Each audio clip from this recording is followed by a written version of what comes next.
السلام علیکم دوستانو، الله تعالی مو جوړ او روغ لره. الله تعالی مو تل کامیاب او خوشحاله لره. الله تعالی مو تل ژوندي لره.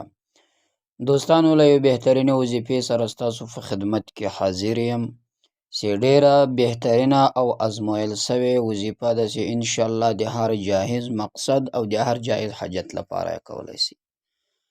دوستانو، زمونږ وظیفه 2 ورځې وځنډېده، د اختر شپې ورځې وې او هغه مصروفیات ولو. خدای دې وکړي چې ستاسو اختر په خیر سوی وي او ټولو ملګرو اوریدونکو ته د اختر مبارکي وایم. الله پاک جل جلاله دې وکړي چې ستاسو اختر که په خوند تیر سوی وي. الله تعالی دې ستاسو په کورنۍ کې برکت واچوي. الله پاک جل جلاله دې ستاسو په کورنۍ کې اتفاق اتحاد راولي. الله تعالی دې د دې اختر د دې ورځو بهترینو ورځو په برکت سره ستاسو د زړه هر حاجت پوره کړي او ستاسو د هر مقصد پوره کړي او الله تعالی دې د دې ورځو په برکت سره ستاسو د زړه چې کوم جایز ارمان هغه د الله پاک جل جلاله در پوره کړي. دوستانو، نن در سره د سورة مزمل یو ناشنا وظیفه شریکه کوم. یوه بله وظیفه مې مخکې هم در سره شریکه کړې وه، خو نن در سره بیا یوه د سورة مزمل وظیفه شریکه کوم. انشاءالله دا یو عمل چې وکړئ، که یې د رشتې لپاره کوئ، رشته به الله درکړي. که په رشته کې بندش وي، هغه بندش به الله ختم کړي. دا وظیفه د داسې رشتې لپاره، مثلا هلک نجلۍ هر یو یې کولی شي. د نکاح لپاره که غواړي چې نکاح کې یې څه رکاوټونه وي، مثلا د نجلۍ د کورنۍ لخوا یا د هلک د کورنۍ لخوا، هغه د ختمېدلو لپاره دا یو عمل دی وکړي، انشاءالله هغه رکاوټ به ختم شي. خو یاد ساتئ، کومو کسانو چې سورة مزمل نوي زده، هغه به بیا انشاءالله د دې سورة مزمل پر ځای باندې یو اسانه وظیفه هغه ته ورښیم چې د سورة اخلاص ته بیا د هغه وکړي. اول خو دې کوشش وکړي د سورة مزمل وظیفه دې وکړي. که یو چا سورة مزمل نوي زده، یعنې د قرآن شریف یې نوي زده، هغه بیا حیران چې زه به څنګه کوم، نو هغه دې د سورة اخلاص وظیفه.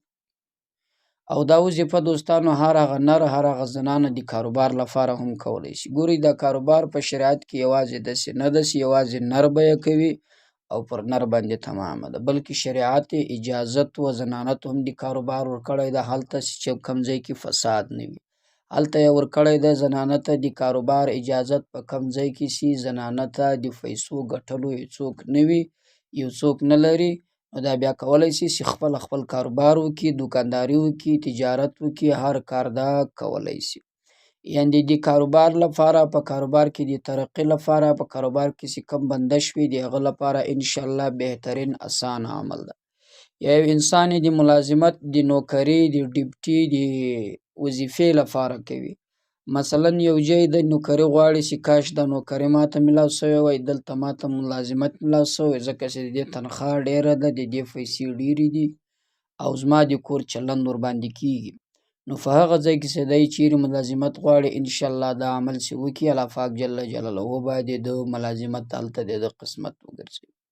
یا د ښځې او د خاوند په مابینځ کې د مینې او محبت لپاره، د جګړو د ختمولو لپاره، د اتفاق د راوستلو لپاره، د ګرانښت لپاره، یو له بله ګرانېدلو لپاره هم دا سورة مزمل یو ناشنا عمل ده، بهترین پر تاثیر عمل ده.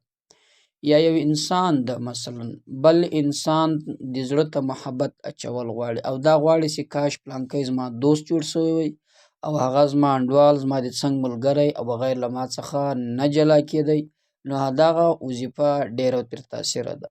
یعنې دا معنا چې یو څوک غواړي چې ځان لپاره یې تابع کړي، نو په دغه وظیفه کولو سره د ځان لپاره یې تابع کولی شي. او دا د هر جایز مقصد لپاره، د هر جایز محبت لپاره چې له چا سره محبت کوي، انشاءالله که هغه جایز محبت یې ګوري ناروانه، دا وظیفه به تاثیر کوي. او دغسې مثلا په کورنۍ کې چې کورنۍ مشکلات وي، د هغوی د ختمولو لپاره هم یو ناشنا عمل ده. یو انسان ده، مثلا کاروبار کوي، یو څه اخلي یو څه خرڅوي، یا مځکه اخلي خرڅوي، یا موټر اخلي خرڅوي، یا موټرسایکلان اخلي خرڅوي، او دی غواړي چې زما دا کاروبار، زما دا تجارت ډیر پر مخ ولاړ شي او زه یو شی اخلم هغه دستي خرڅېږي، یعنې وخت نه اخلي، ځکه اخلم دستي دې خرڅېږي. یا یو انسان د یو څه مجبوره ده، مثلا یو څه خرڅوي، یا ځکه یا بل داسې موټر یې څه خرڅوي، نو دا یو وظیفه دې وکړي، انشاءالله الله تعالی به د هغه ارمان پوره کړي. دی چې په کم ریټ باندې خرڅوي، په هغه ریټ باندې به خرڅ شي. دا وظیفه د سورة مزمل ډیره بهترینه وظیفه ده او دا سورة مزمل بې انتها زیات فضایل لري، ځکه چې په دې کې یو ډیر غټ طاقت پروت ده. او دا وظیفه داسې مثلا دا وظیفه د رزق د راکشولو لپاره مقناطیس رنګه ده، لکه څنګه چې مقناطیس اندروبیا هغه وسپنه راکشوي، دا وظیفه هم داسې هغه اورسپنه دغه مثلا هغه عبادات کم سي پیسې د رزق مال و دولت داسې راکشوي. او دا د هر سخت کار لپاره بهترین عمل ده او هر سخت کار د اسانه کولو لپاره د یو مجرب عمل. دوستانو د وظیفې طریقه درته ښیم. هره ورځ متصل 3 ورځې د مازدیګر له لمانځه نه بعد سورة مزمل 11 واره په سر کې هم درود شریف، په پای کې هم درود شریف، 11 واره سورة المزمل دا د مازدیګر له لمانځه نه بعد به تلاوت کوئ. دغه نه بعد څه دا کم څه ما د سره شریک کړو د دغو کیسې ته هر یو لپاره کوئ، د هغه په باب باندې دعا وکئ، انشاءالله ستاسو دعا به قبوله سي، ستاسو حاجت به پوره کړل سي. او که هغه انسان چې سورة مزمل یې نه ده زده، هغه دې مثلا بیا داسې وکړي 11 واره د قل هو الله شریف ووایي، اول واره درود شریف، 11 واره قل هو الله، په پای کې بیا یو واره درود شریف، بیا د خپل حاجت د خپل څه مقصد و دغه لپاره د دعا وکړي، انشاءالله د دعا به الله تعالی قبول. دا وظیفه و دوستانو د سورة مزمل یا سورة اخلاص. او هغه انسانانو چې سورة مزمل زده وي ګوري هغو ته دې سورة اخلاص اجازت نسته، هغه به سورة اخلاص نه وایي، هغه به سورة مزمل وایي. سورة اخلاص به هغه کسان وایي چې هغه سورة مزمل نه وي زده.